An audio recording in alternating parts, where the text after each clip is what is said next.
19 days until opening round kicks off. That's right, only 19 days until we get to see our beloved Brisbane Lions in action. But fun fact, 19 is also the amount of wins we had last year. We were one win off 20 wins for the season. And Egg, guess what game that was? Man, I'm trying to forget. Yeah, me too. I think let's swiftly move on from that. We're never going to talk about the grand final ever again. That's right. Me and Egg here are back here on the main event for our. This is our official second episode of the main event. We're really kicking it into gear for opening round coming up. Which, speaking of, actually, what do you think of opening round? Do you think it's stupid or do you think it's a great idea? I think we may have lightly touched on this in the past, but let's really sound off on this. What do you think of opening round or round zero? It's a weird concept. Like I know why they're doing it, to like try and capitalize on the NRL's stupid idea of going to Vegas. I get that. I don't think it's something that we should do in the future because it just doesn't make sense. Just add an extra round of games for everybody, yeah. And it's awesome that we get to watch our team a week early. That's awesome, but it's not like I can wait an extra week, I don't see why we have to, if it ain't broke, don't fix it type thing. You know what I mean? For me, it's just can we just call it round one and just tack another round on the end if we were going to start the season so early? It's just all these extra labels for no good reason, in my opinion. I mean, I just like you, I understand why they're doing it. The AFL is desperate to really try to take that market in New South Wales and Queensland from the NRL. It looks to be working in Queensland to a degree lately, which I am quite happy about. But my New South Wales mates, they're not budging about this. They won't budge when it comes to the AFL and the NRL, but I think it's silly, just like you, bro. If we're going to run it back next year, let's just call it round one. Just add another round on the end. I mean, I'm all for more footy in the season. I'm all for the season being extended. It is already a long season, but for me, man, I'm a footy fan first and foremost. I can't get enough of it each season, so I'd love for it to be longer. But we'll get stuck into this show here. This is the second episode of the main event. We've got a ton to cover. Don't forget to hit the subscribe button if you're watching on YouTube. Give us a follow on Spotify. Leave us a review on Apple Podcasts. All that good stuff. If you do leave us a review, we will read it out on the show if that's any incentive to go do so. But till then, this is the second episode of the main event. We're hot, we're mean, we're strong, we're a team. We're the very best team you've ever seen.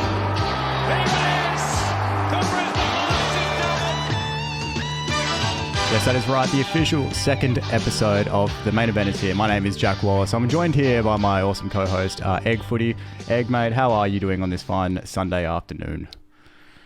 I'm good, man. I've got to update my. What you do? They look kind of. I'm not sure about the polos for 2024. They look a bit weird. I remember seeing a video of Chris Fagan visiting one of our draftees from last year, and just the new polo is just all maroon. Ooh, there's no blue, no nothing. I'm looking at a photo. That's really basic. Really basic. I'm not sure if it looks okay. It's not bad, but it's just unremarkable. You know what I mean? Yeah, especially comparing it to the one you're wearing now, and even the ones from some previous seasons. They've always just had a little bit of a design to go with it. I'm just looking at that. That is.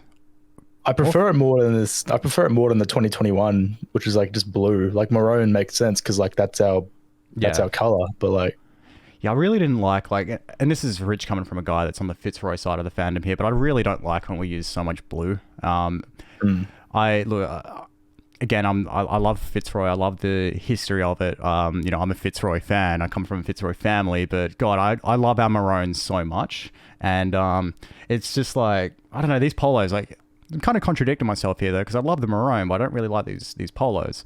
But it's sort of just I really, really didn't like was it 2019 or 2018 or something? We used to have these hell weird blue with the yellow trim, and then you'd see next to no maroon on the polo.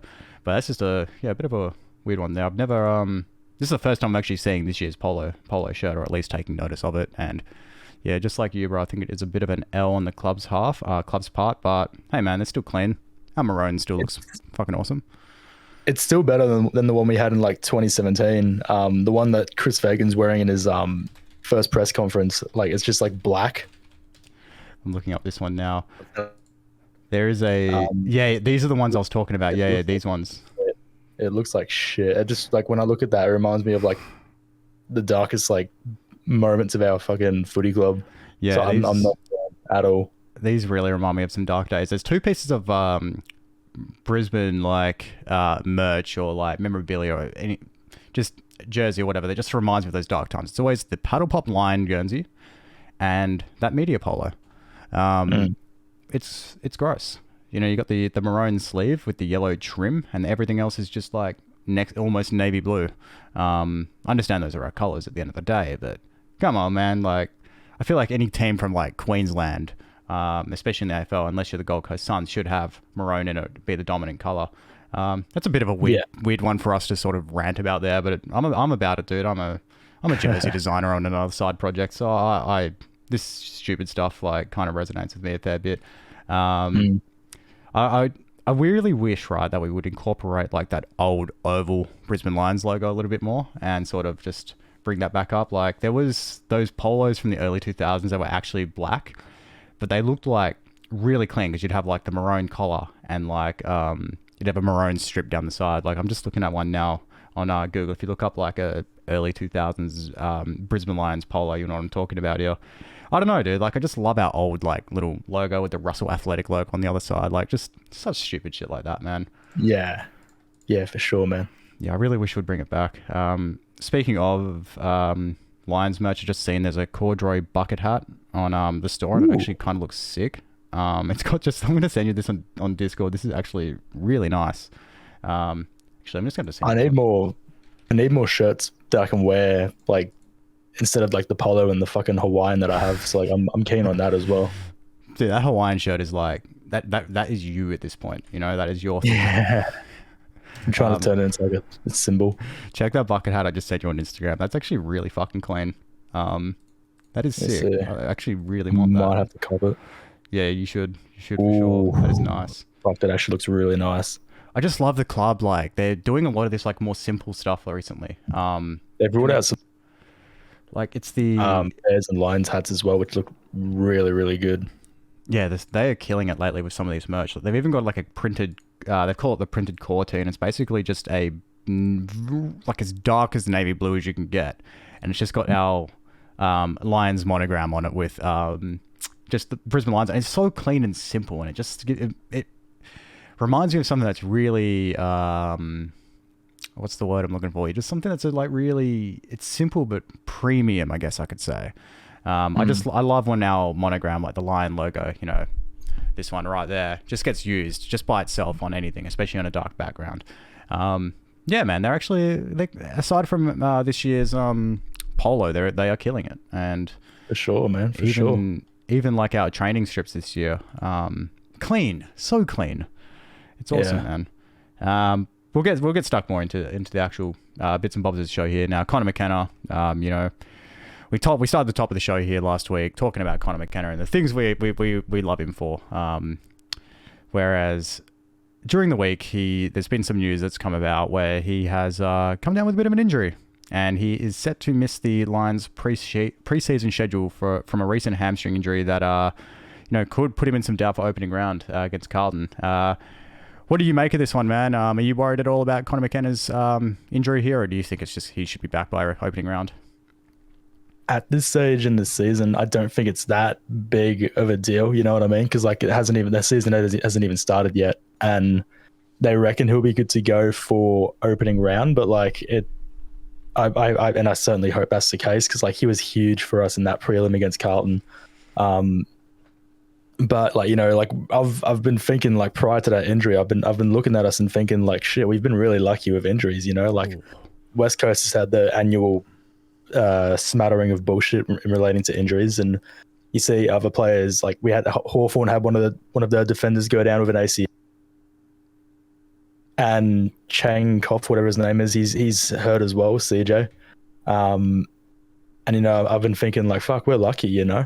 Yeah. And then Connor McKenna, like if Connor McKenna's the only injury we get, like I can live with that, you know. And it's a hamstring strain, which, you know, like that for me, that seems like an injury that's like part and parcel with the game. Yeah. So it's not too freaking concerning.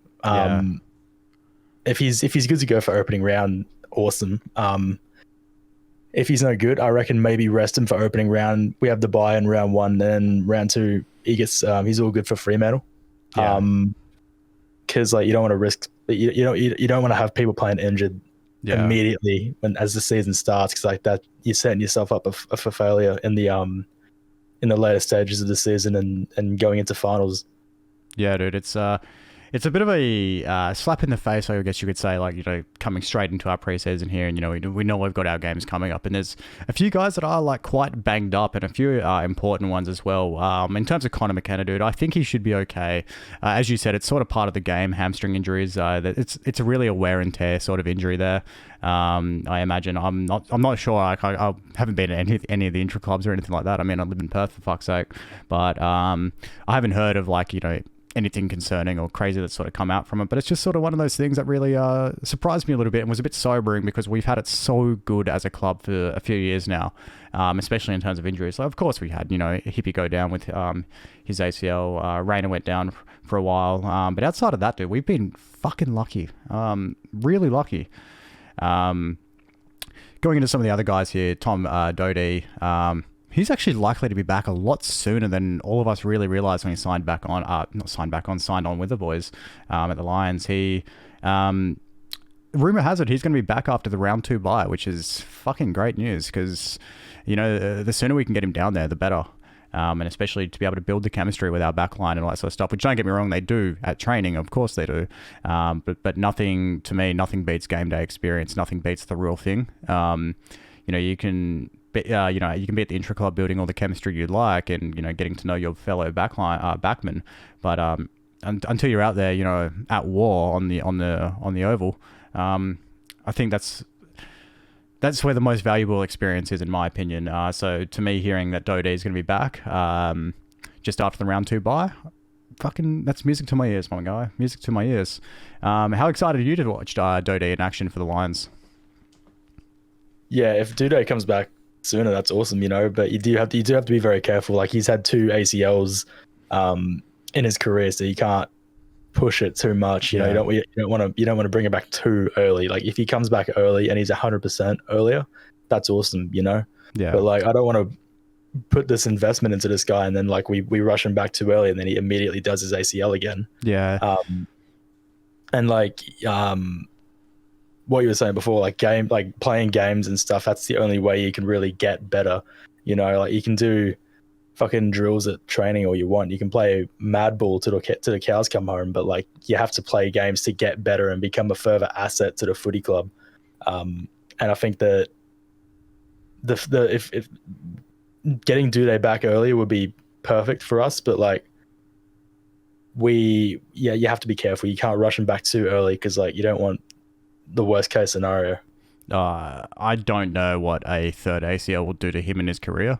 It's done. Basically at that point, man, because you just can't risk it anymore. Yeah. If you got 3 ACLs, like, that ACL's cooked. It is a little concerning to sort of know that we could be on a sort of a scenario with Duday, not Dode.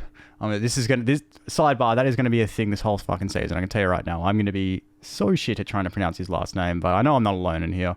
But yeah, as we said, it was just, if he gets a third ACL, I would say I'd confidently say you're pretty much done. And it probably is not going to be in his best interest to continue his footy career, which is a fucking shame because the dude's a gun. Let's just hope that's not the case, and let's hope that our medical staff are up to their usual bullshit in being absolute magicians.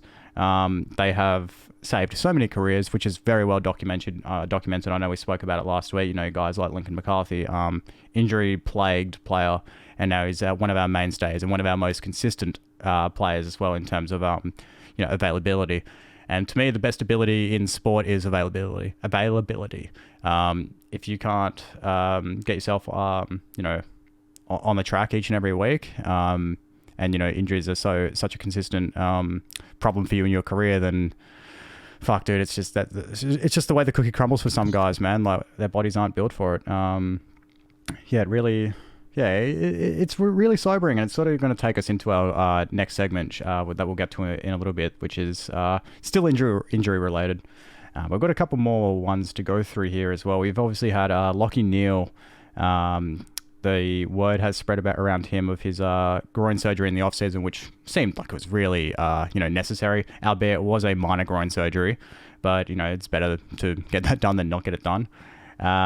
Neil is, however, he is expected to play in the upcoming practice match against Gold Coast after missing 2 of Brisbane's intra-club hitouts over the past fortnight. So, does this one concern you at all about Lachie Neale? Do you think that this groin surgery or even the injury may nag him throughout the season, or do you think he should be, just same old Lachie Neale, he's just doing a bit of maintenance over the off-season?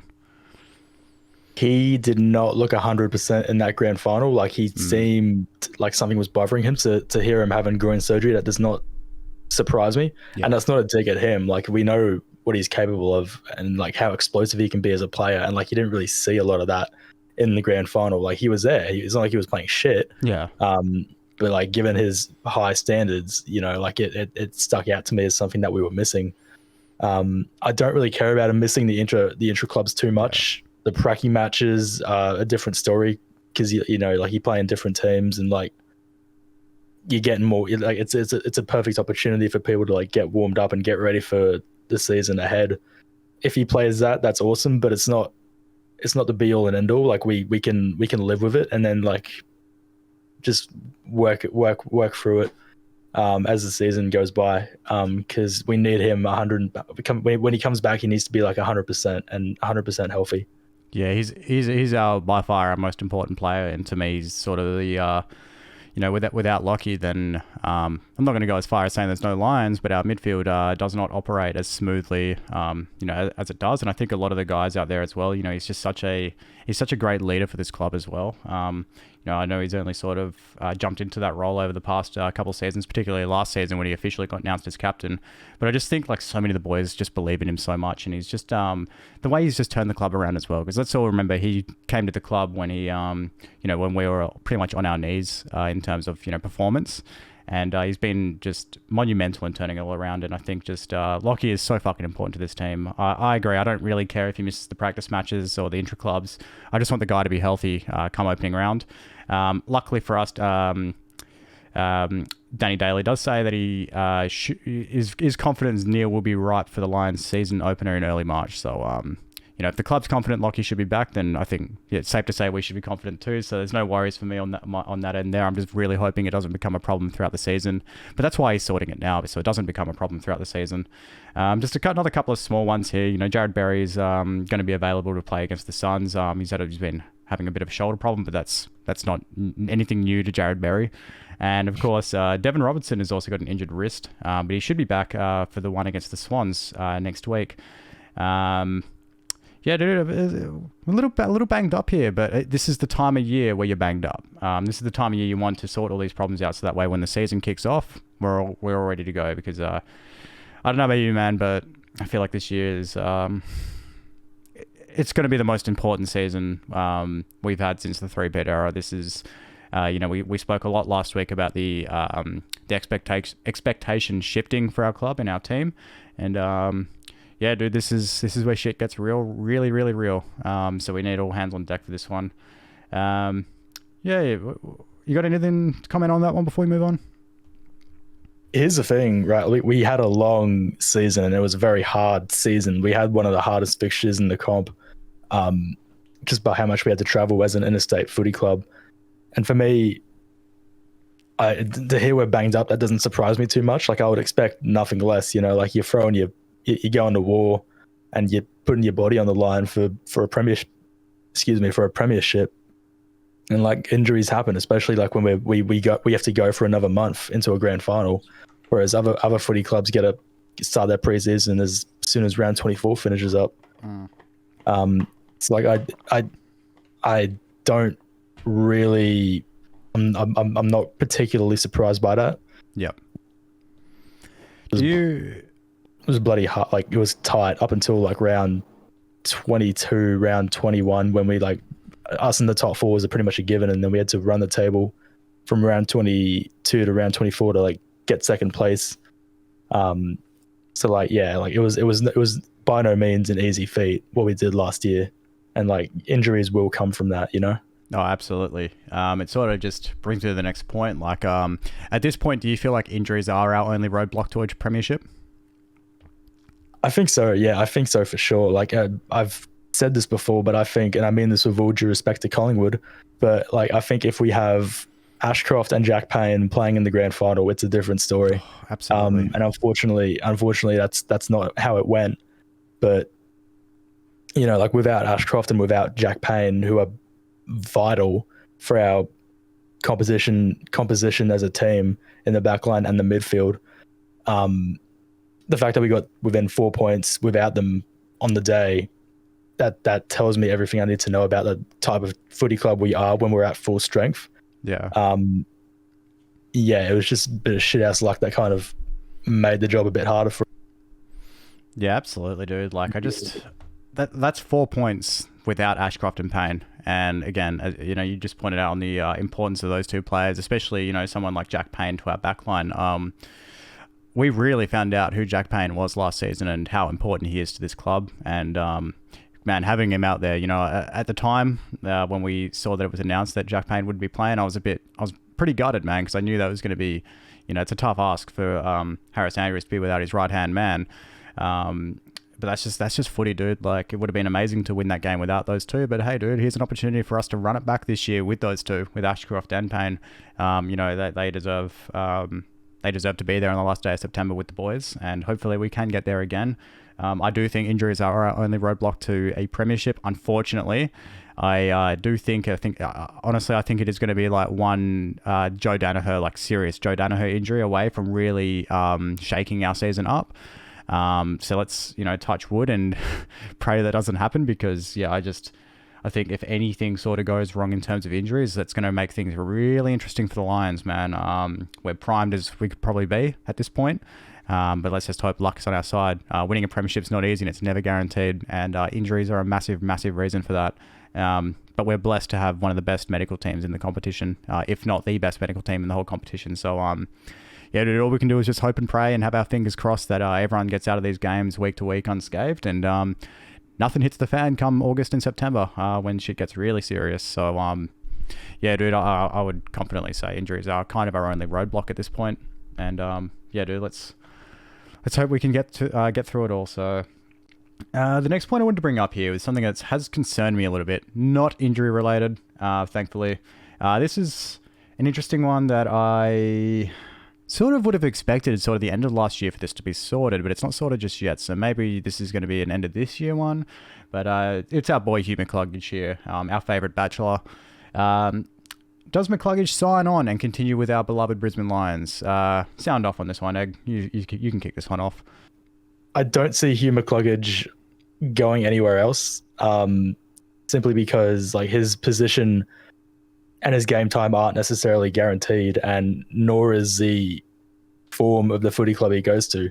For example, looking at the ladder last year, I'm just looking at like if another fucking top team poached him, like a Melbourne or a Port Adelaide, like if they fall out of the top four, you've gone from a team that's like a kick away from a premiership to a team that's like playing in a fucking elimination final and not performing as well. And they might say you might get shafted in the process of that footy club making changes and trying to tweak the list to get stronger. And you know, for me, I don't see Hugh leaving unless he gets paid a lot of money, like, you know, like a Dan McStay situation. I think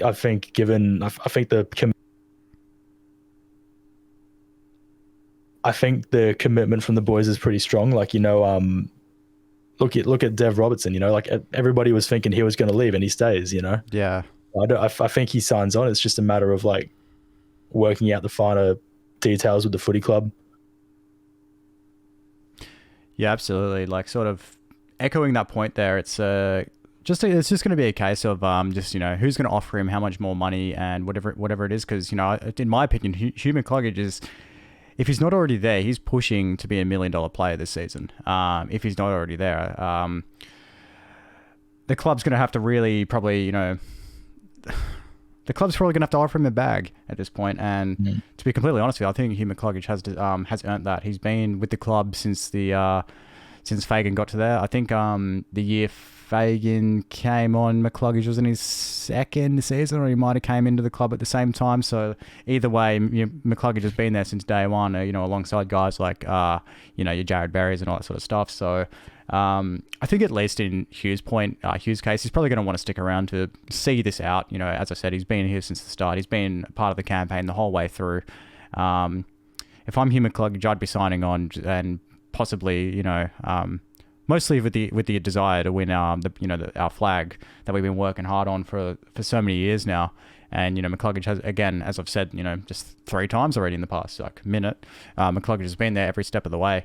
So I think seeing it out with this group is going to be really important to McCluggage, and of course to fans like you and me. I think being able to see McCluggage see the rest of this journey out is also really important to us. So I do see him signing on. However, I wouldn't be surprised if this season, we win the flag and McCluggage decides, that's the end of my chapter here at the Brisbane Lions. I'm going to go seek some good coin elsewhere, because again, I feel like McCluggage is $1 million player, if not will be this season.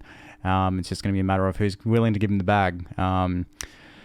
He deserves it, man, and I hope that we're the ones that get to give him the bag and keep him along for the ride, because I see McCluggage as part of our future to a degree. I see him being our future leader. He's already in the leadership group. He's already the vice captain from memory. So sort of just I'd love to see him see it out and become the veteran, the Dayton Zorko. Of the future at our club. I really think that's sort of his role. But yeah, I'm really hoping he signs on to put a knot on that one. Moving on to the Gold Coast game. Now, we have spoken about this numerous times on the last couple of potty episodes, and we don't really have all that much to say about it. This will be a shorter episode just due to the sheer fact it's pre-season. We can only talk so much fluff and filler and all that stuff. It's this podcast gonna get real when the season kicks off. So till then, we're sort of just shooting the shit at this point.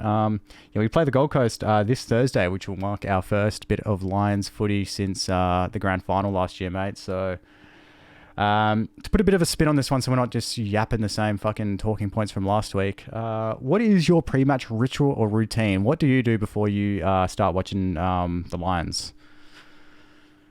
For me, it's ginger beer, and that started from my mum started doing that around the time we played that final against Richmond at the Gabba 2 years ago now.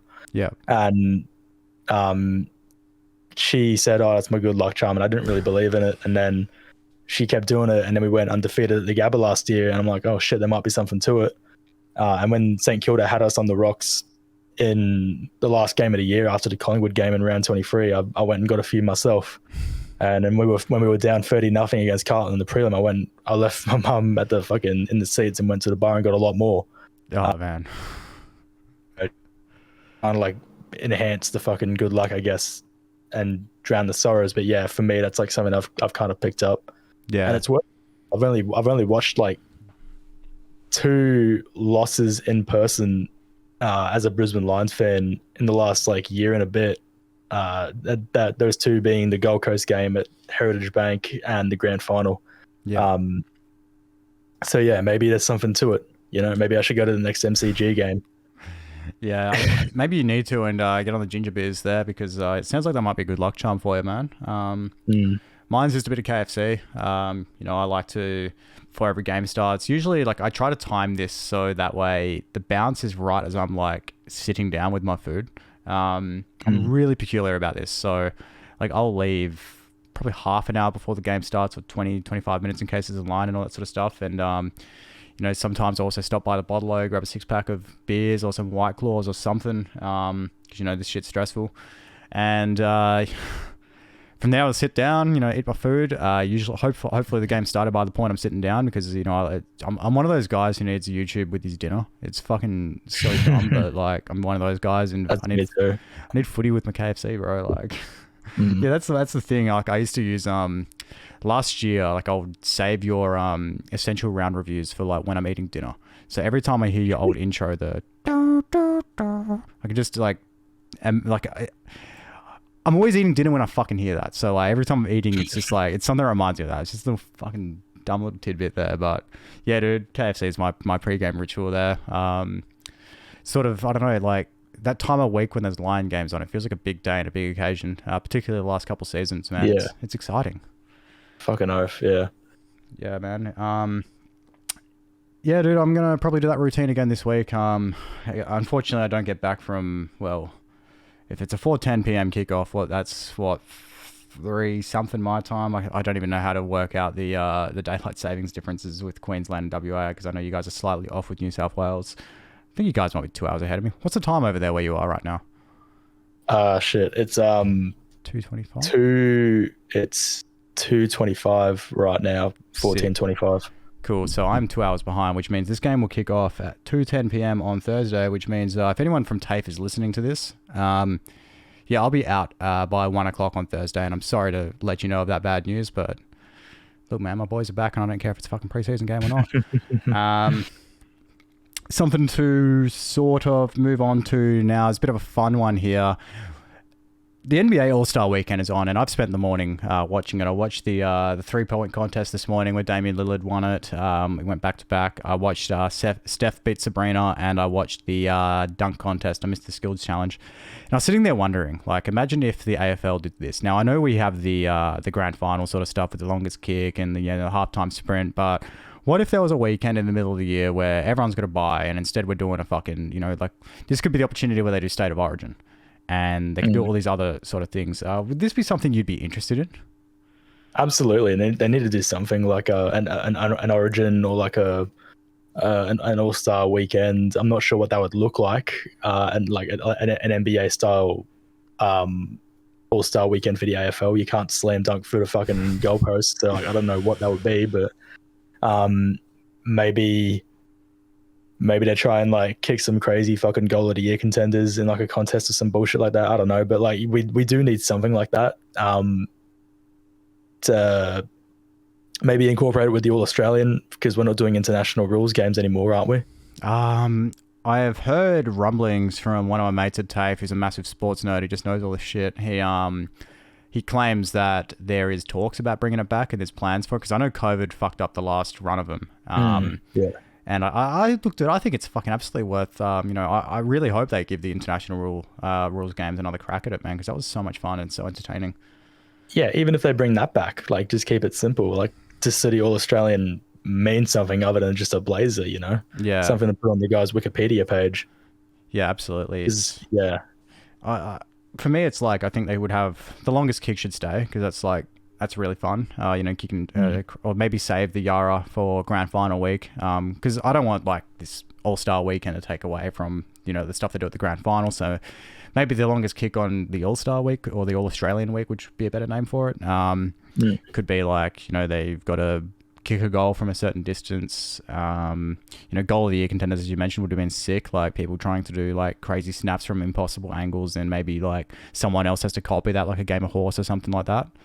Of course, the halftime sprint they do at the grand final, that would be kind of cool, because, running and all that sort of shit is, it's part of our game.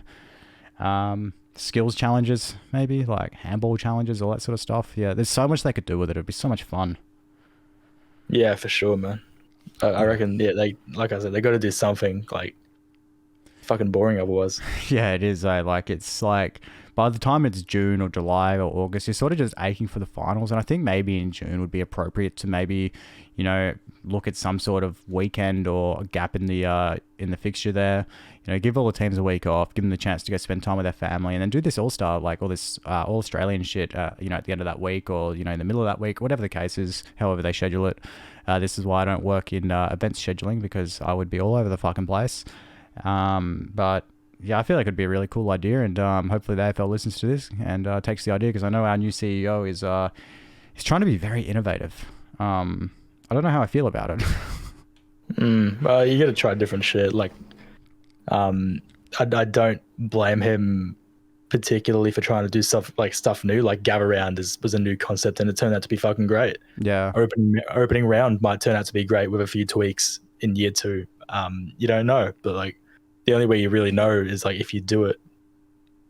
Yeah, pretty much. Like it's sort of just, you're just got to throw shit at a wall and see what sticks. The only reason I guess I say I don't know how to feel about it is because like he's making some really like drastic changes that have sort of gone against the tradition of the competition over the last, let's say 20 years that it's been sort of modernized, I guess you can say. Like that's when I sort of feel like the comp's been, come back up and modernized itself. Yeah. I really like the fact they gave Gather Around a go, and hey, look, it worked out. I'm really looking forward to the day Gather Around comes to Perth. I think we're still a few years off that. But it's a great opportunity, and I mean, I've got to credit the NRL for coming up with that idea because it worked for them for many years, and look, fuck, it worked for the AFL, dude. Like, when you got a bunch of footy mad fans, you just do it, having fun with it, dude. Like that's sort of the aim of it at the end of the day. That, and as you said, opening round could be much better in its second year. It's sort of like they're probably just going to use this year to sort of trial it and then fix any changes or anything that's kind of weird about it. But yeah, man, like you raised some good points there for sure. Like you definitely got to try things instead of just being boring and traditional. I guess it's just, for me, it's a shock to what we've always known, and some of these things may take a bit of getting used to, especially the years we're on, because I could probably almost guarantee at this point it's not going to be the only idea that our new CEO throws down at us and tries out, which it is exciting. Do you have anything else to talk about before we get out of here? This has been a real short one, but this is sort of the state of footy right now. There isn't all that much to talk about, unfortunately. Yeah, it's a bit of a dead period, eh? It's almost like worse than January because, like, when it's January, like early January, like New Year's, like AFL is ages away, whereas now AFL is really close. It's only a couple of weeks away, and like time starts to fucking slow down. Yeah, like, it really does. Start, but like it's still like a decent amount away, and like everyone's just like waiting in anticipation for shit to get going. Yeah, man, seriously, like it's getting to a stage now where I'm getting a bit antsy for it, but it's like at the same time, there's nothing to actually consume like content wise or anything like that at the moment because there's just nothing happening. Like, you can only talk about a team getting prepared for preseason games and intra-clubs so much, especially since neither of us actually attend the intra-club games. Well, I certainly don't. So it's sort of just, it's a bit of a hard one. So bear with us, everyone. Of course, these episodes, we're going to be doing some more longer ones, as the season kicks off. We are going to be exploring the post-game sort of live streaming content as well for games that neither of us attend. I assume you're going to be attending most of the home games this year, hey? Most, if not all. Yep, cool. So I think and a few away games. Awesome. So yeah, I think we'll definitely be giving it a go for a few of the games that neither of us are out. There won't be many of them this season. I'll be at 2 of the Perth games. You're going to be at all the home games. So maybe all the other games in between there, we can give the live stream stuff a go. And I think as well, everyone would be pretty keen on doing that, whether it is a watch party or we go live instantly once the game finishes and just in our raw emotions talk about the game and with the fresh reactions and everything like that. Yeah, man, we're going to be exploring a lot of ways to do this podcast this year, and it's going to be very exciting. So definitely join along with us for the ride, everyone. Hit the subscribe button to do so. Go find us on Spotify and Apple Podcasts. All the links are down in the description below on our link tree. And just come join the ride, man. We're going to be doing a lot of fun stuff this year and really innovating some of the ways we do this podcast because, the way we're doing it right now is great and all, but we really want to involve the audience to a degree at some stages throughout the year, man. So we'll talk a lot more about the Gold Coast game and things we see and some of the things that excite us about the boys from their first hit down. Of course, we'll talk about Sydney for a little bit as well. We'll go from there next week. So we'll see you all same time next week here on the main event, and I'll see you down the Dusty Trail.